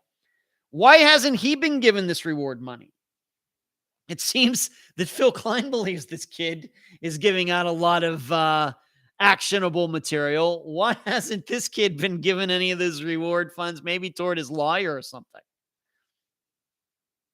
I'm serious. So there's that. And Sheree is saying, if you're listening to the podcast, you can also join us. Yes, please. If you're listening to this, for the first time or didn't even know Unfound Live Show, please join us on Facebook in the group, on the page. Follow us on Twitter, Instagram, and join us on Monday nights. If you're listening on Tuesday mornings, maybe you'd choose to watch on Monday nights. Yeah, and Sheree is reminding us, Pine Gregory found the remains. Why hasn't he gotten any of that reward money? The only question I would say regarding that, Sheree, is that maybe this reward fund was started after the remains were found. I don't know when this, there were so many things going on, and rewards and money being donated and everything. And I didn't much keep track of it, to be honest. So I don't know when this particular one popped up. But yes, certainly Pine Gregory finding the remains. I mean, throw the guy a bone, I guess.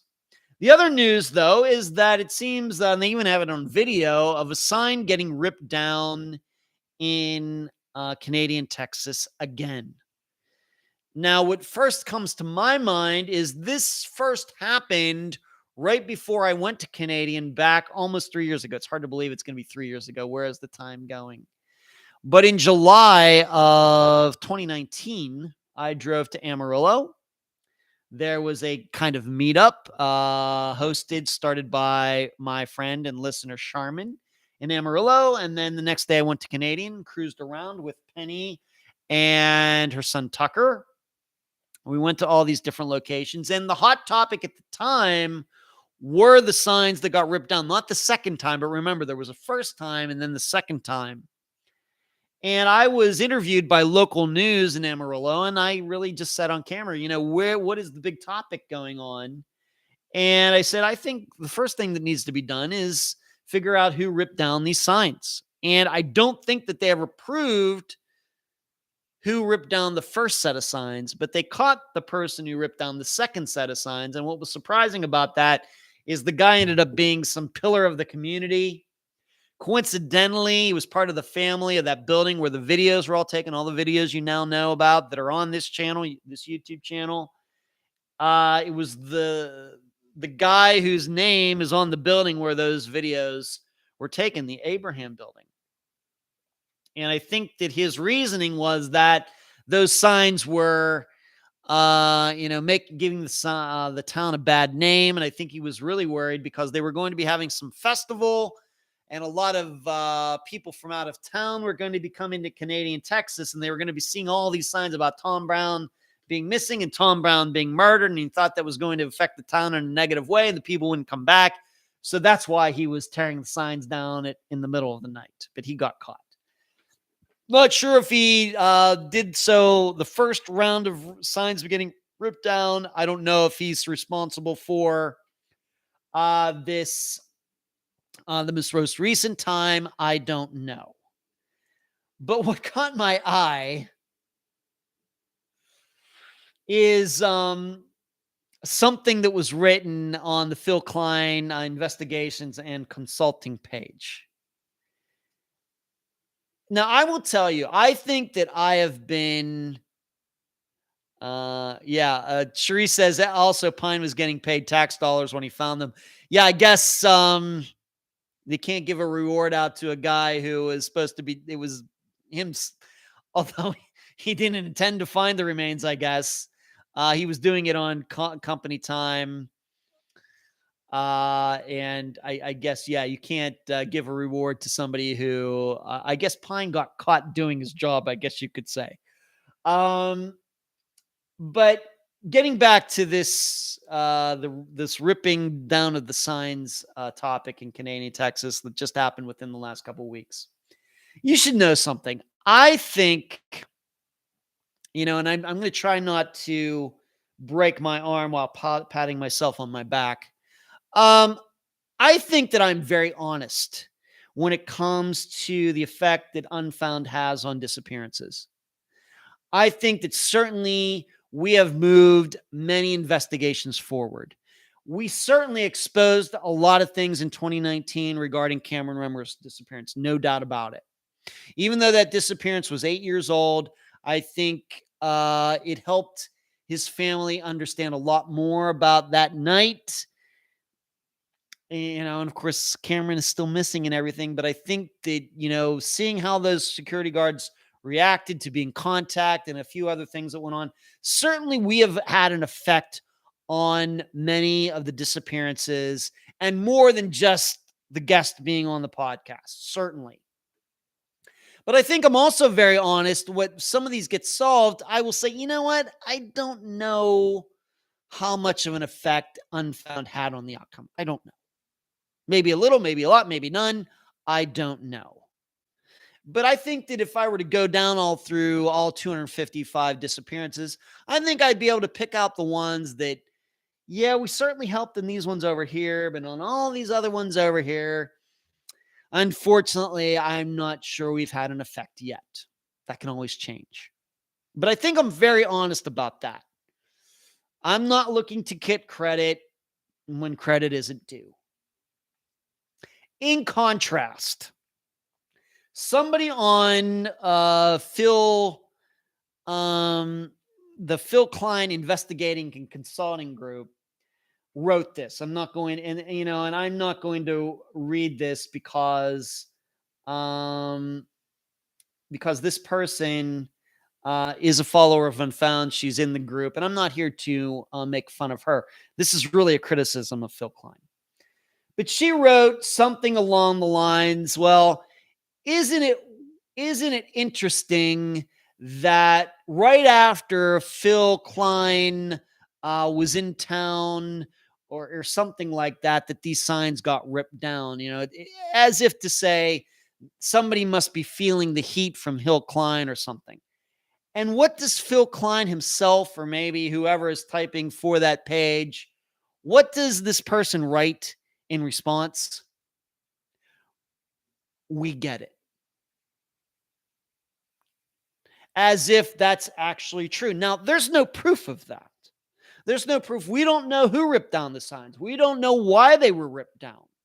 Could have been just some drunk. We don't know. But here, the Phil Klein group wants to take credit for it by saying, yeah, we think it got ripped down because of the work we're doing. There's no proof of that. And dare I say it, if somebody were to type something like that, well, those people are, if something were to happen right after Unfound covers a disappearance and something happens, and if someone were to type that in the group, well, Ed, you really have an effect, and, these people are really scared now, I think I would just be like, maybe, I really don't know. Hopefully we're having effect.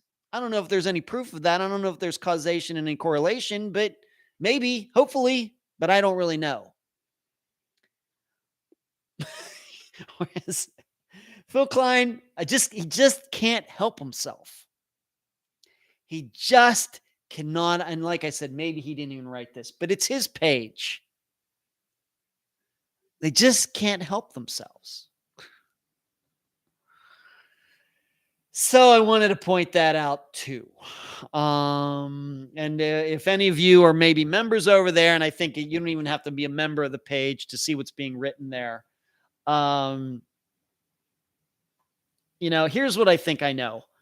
I don't think, even if we are to believe that Tom Brown was murdered, and I'm still open-minded to that, I've not committed myself to any particular theory.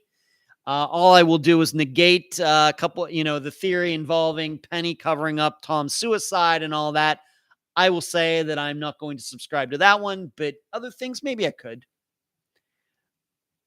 But I don't think anybody is really, I don't think if this was a murder, I don't think there's any perpetrator or suspect really shaking in their shoes that Phil Klein's on the job. There's just no evidence that there was any murder, and I don't think that anything has been dug up in, 5 years. Any new evidence suggesting anything in 5 years, unfortunately, except for Tom's remains being found. Other than that, it's very sad. And I know that maybe people think that I'm being flippant about it or anything, but I guess the advantage that I have is I get to compare Tom Brown's disappearance against all the others because I've been responsible for all the others and covering them. And Tom Brown's disappearance, in the grand scheme of things, is not that unique. It's unique. It's unique in the way that you don't find too many presidents of their class, president of the student council, all these things disappearing. Instead, what you find, kids around that age, kids that are skipping school, kids that have drug problems, kids that have home life problems, kids that have been diagnosed with bipolar disorder and depression and all these other things. In that way, yes, Tom Brown's death or disappearance and then death is unique.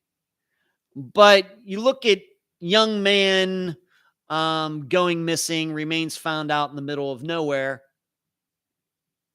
Pretty common.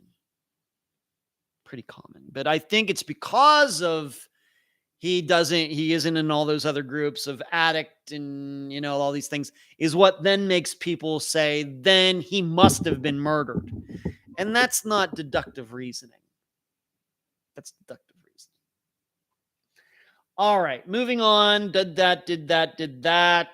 I want to talk about this very quickly. On Saturday, while I was driving to Georgia, I got an email from a publishing company about they want to put an interview in. And Jill, I know you're in here, Jill, Arizona specialist Jill is in the chat tonight. They want to put an interview with me in Arizona Magazine. And that is my other, I'm going to put that on mute over here. Suddenly it's making noises over here.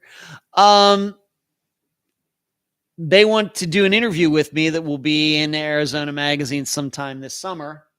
And would I be up for that? And I said, heck yeah, I'll do that. So Within the next so many months, of course, I will let all of you know.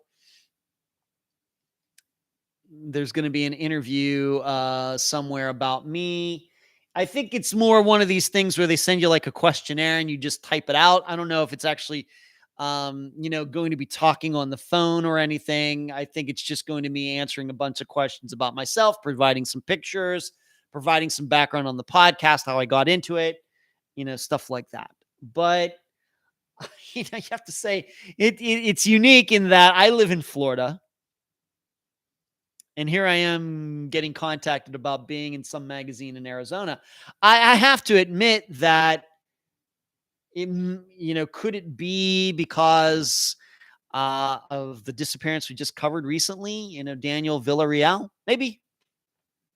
And of course, we covered the disappearance of Paul Sanders from Arizona. We've covered quite a few disappearances from Arizona.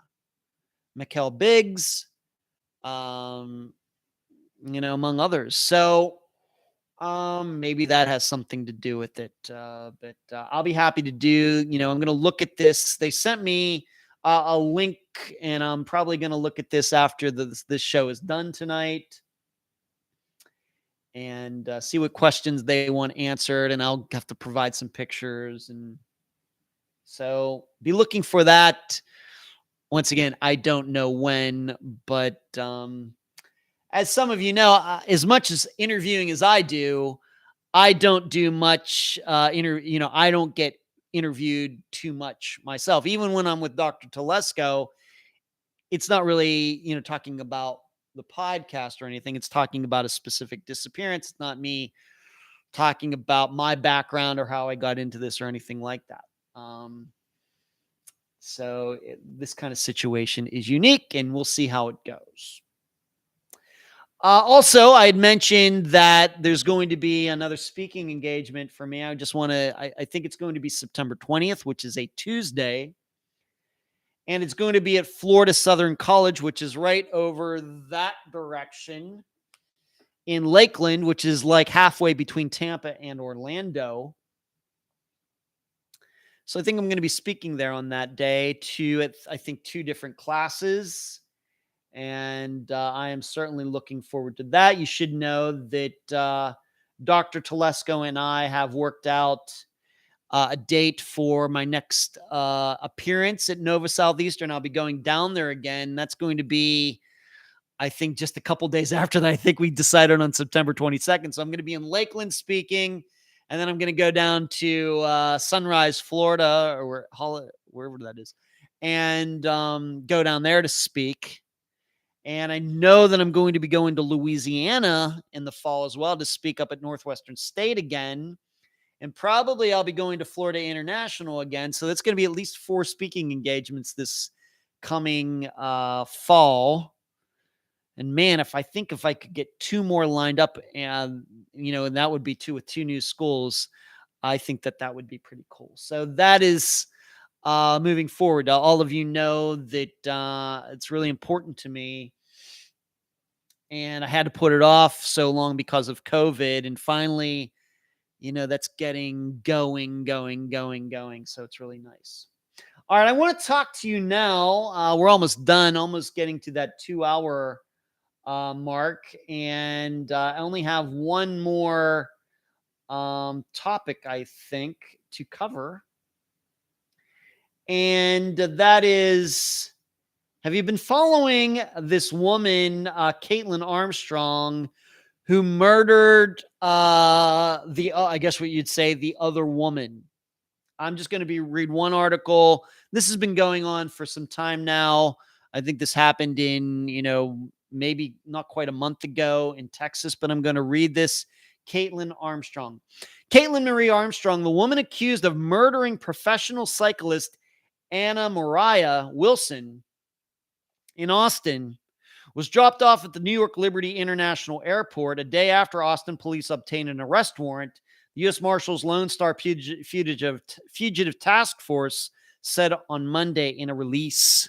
The U.S. Marshals upgraded the Armstrong investigation to major case status and are offering up to $5,000 as a reward for information leading to her arrest, the release said. The release said Armstrong was dropped off at the New Jersey airport May 18th, but no outbound flight reservations had been made in Armstrong's name, the release said. Armstrong, 34 years old, is suspected of killing Wilson, 25 years old, a Vermont native and world-class cyclist who was in Texas for a race. Wilson was shot and killed the evening of May 11th at a home off Maple Avenue in East Austin, police said. Surveillance footage depicted Armstrong passing through Armstrong-Bergstrom International Airport May 14th. Around 12:30 p.m. on May 14th, Armstrong flew from Austin to the Houston Hobby Airport before connecting to New York's LaGuardia Airport, the U.S. Marshals said previously.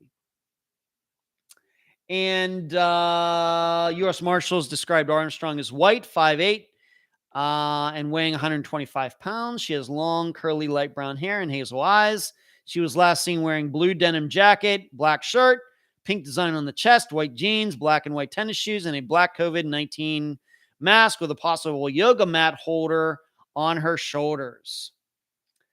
On May 25th, another warrant for Armstrong was obtained for unlawful flight to avoid prosecution. Anyone with information on Armstrong's whereabouts should call the U.S. Marshals Service Communications Center at 1-800-336-0102 or submit a tip using the USMS Tips app. Tips, which may be anonymous, can also be sent to the Capitol Area Crime Stoppers at 1-800-893-8477. Okay. This was a situation where Kaitlyn Armstrong was involved with professional cyclist Colin Strickland. And it turns out that Colin, it seems, was cheating on Kaitlyn with this woman who got murdered, her name being Anna. And Colin is in Texas. Kaitlyn is in Texas. Anna comes to Texas for a race. Kaitlyn finds out that Colin somehow found out Colin was with Anna.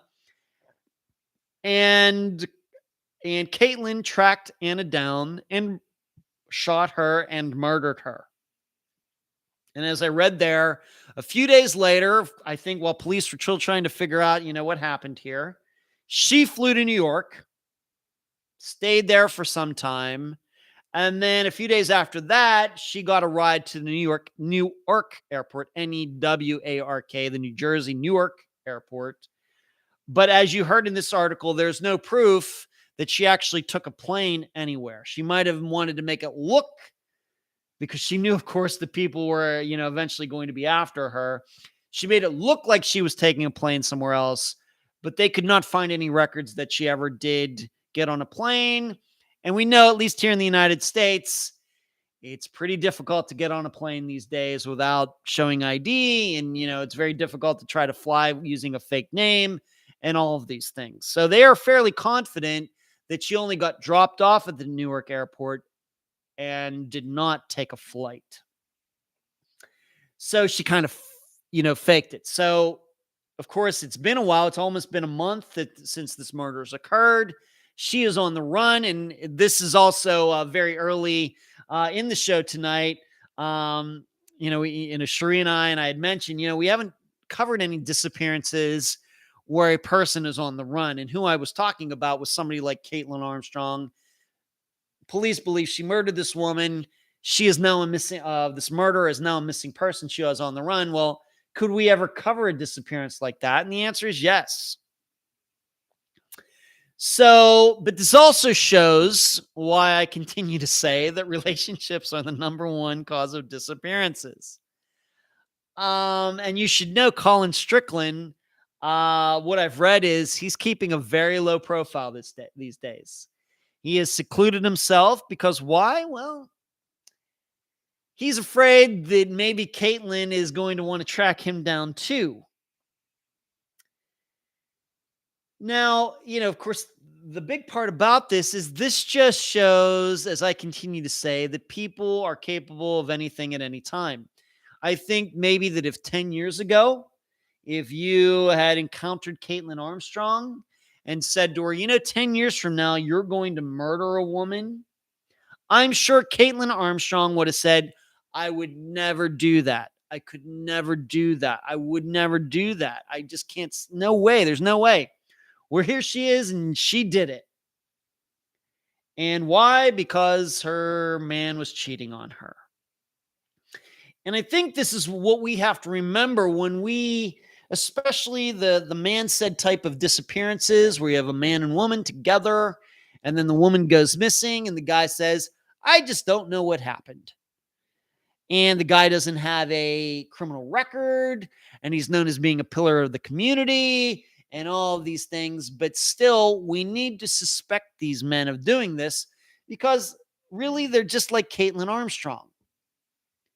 Never had a problem with the police, never had a problem with violence, nothing, and then their wife goes missing. Why? Probably because of some domestic violence situation that went that one step further. And just like this, it seems to me Kaitlin somehow figured out that Colin was cheating on her. Maybe she searched his phone. Maybe he slipped up. Maybe she just had some inkling for some other reason and followed him and, saw him with Anna and then, decided to track her down and kill her. Now, the big question is, why didn't she choose to kill Colin instead, being that he was the one who was really wronging her? I don't know. But I'm sure, it's just hard to understand. But this is how these things happen. This is how these disappearances. Now, of course, this is a murder. Anna's not missing. She was murdered or her body was found. But this is how these relationship type of disappearances happen. It's like a snap of the fingers. 1 minute, the perfect person is never thinking about breaking the law at all. And the next minute, they're trying to figure out how to get rid of the body of a person they just murdered. And maybe one of these days we'll be able to get a handle on this and get an idea of why this happens and be able to, kind of predict these things before they happen. Right now, we can't. It seems like they're pretty much totally unpredictable.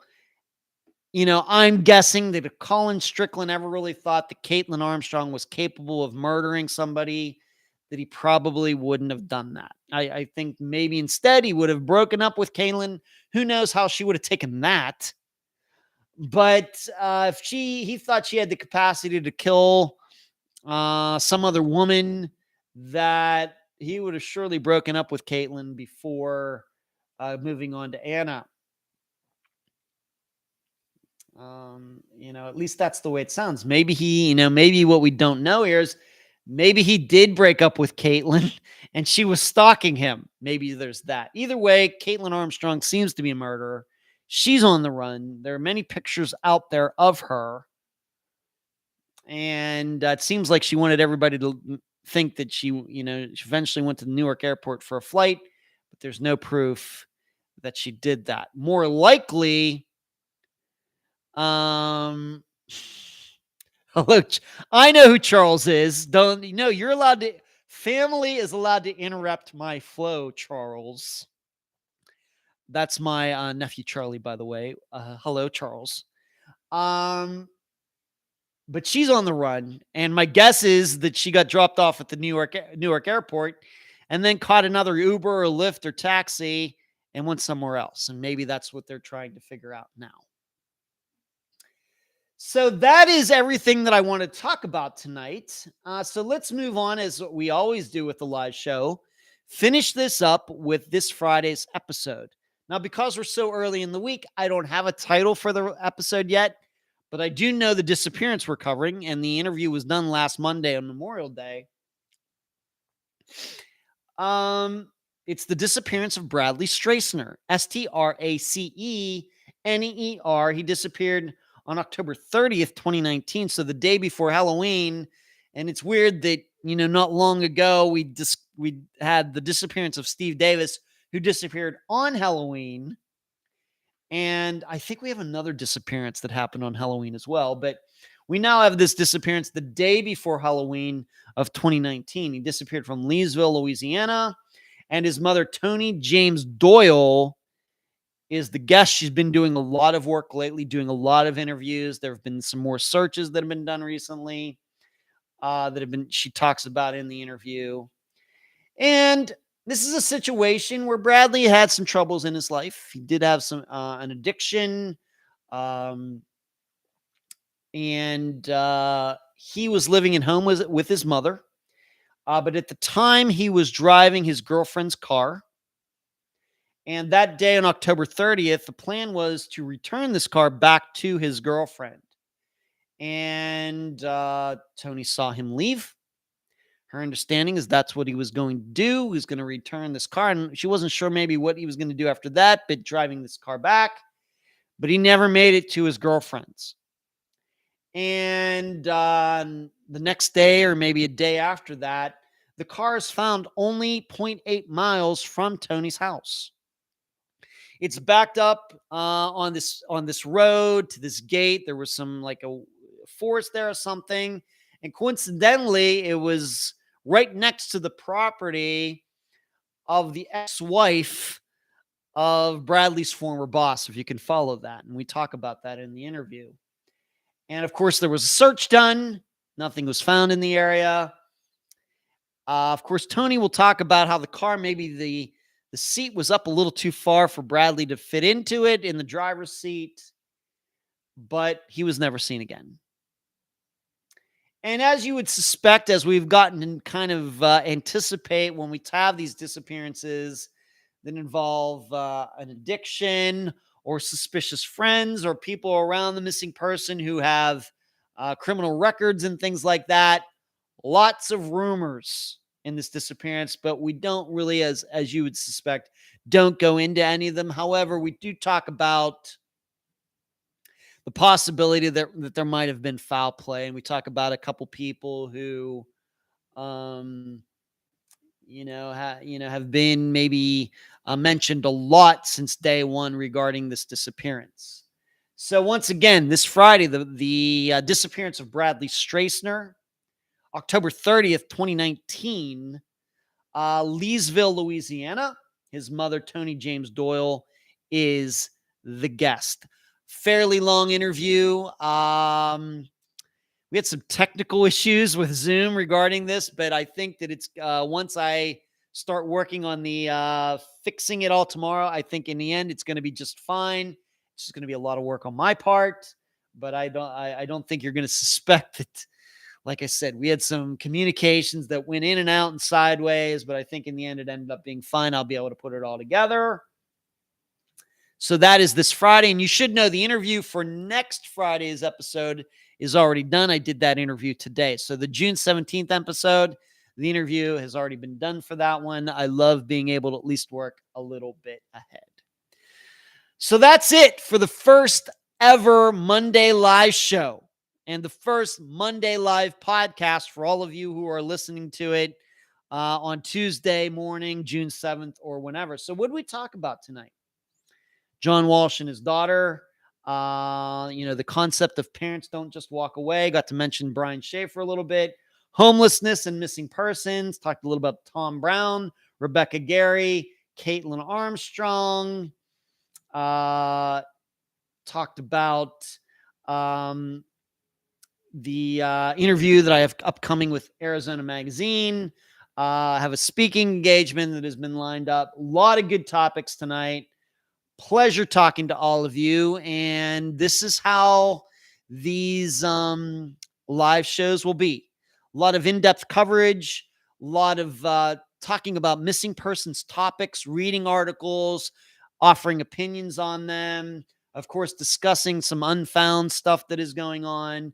But I'm going to try to have a nice mixture of both. A lot of true crime stuff outside of Unfound and a lot of true crime stuff involving Unfound. So there you go. As my assistant Shri always likes to say, before it's over. Keep your head on a swivel out there. Be aware of your surroundings. Do not be a victim. Do not make easy prey for the people who are out there. Get your nose and eyes out of your phones when you're walking places, and take care. And all of you should hear me on Friday for the episode that will come out on 2 p.m. Eastern on YouTube, Spotify, iTunes, everywhere else. And that will be the disappearance of Bradley Strassner. Thank you for taking part in this first live show, whether you watched it live on June 6th or you are now listening to it on June 7th and beyond. Good night, everyone. Really enjoyed it. And Mondays are now the day for the live show. Good night.